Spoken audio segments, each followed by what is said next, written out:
Tapos merong namatay, merong dinala sa tala na mga bata pa 17, tapos kakagraduate na ng college. Hindi yung COVID. Namatay kaya yun kasi hindi nila alam na may remedyo pa pala. Hindi ko naman alam. Siyempre hindi nila alam na gaganito ako. Baka malala na tapos pasakan sila ng doon, lalo silang hindi makahinga. Namatay yun eh. Ay yun eh, dalawa. Magwapo pa na mama. Yung isa kakagraduate lang ng college. Nag-abroad yung nanay para lang makapag-aral. Tapos namatay. Ha? COVID yung dahilan? Hindi. Hindi kasi yung COVID, lang yan eh. Dapat kung may COVID, pati ako nahawaan ako kasi may mga ubo, mga lagnat yung hinawakan ko, may sipon.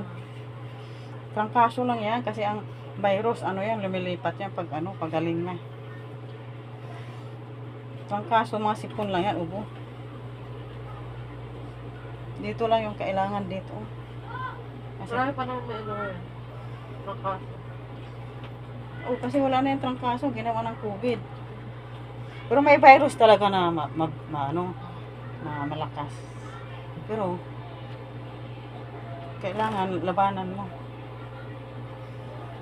Oo, kasi kung mahina ang resistensya mo. Tsaka yung mga turok-turok, nagkakaroon na ng mga side effect. Diba? Nagbabawas ng tao yun. Yung pandemic, nagbabawas ng tao yun. Overpopulated na. Oo, na yun sa World Health. WHO.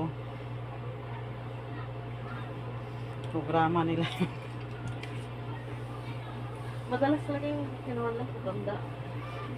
Mga Yung matanda. mga senior. Marami akong client na senior.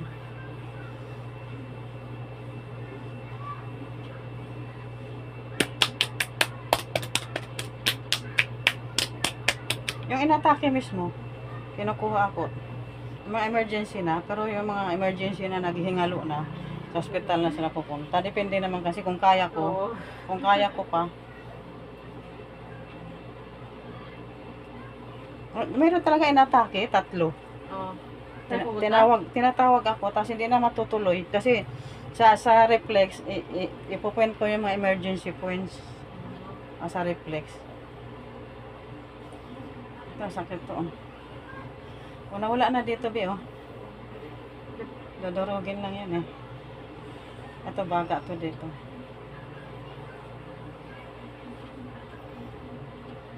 Magiginawaan ka na pag manabasag na dito yung mga bara-bara.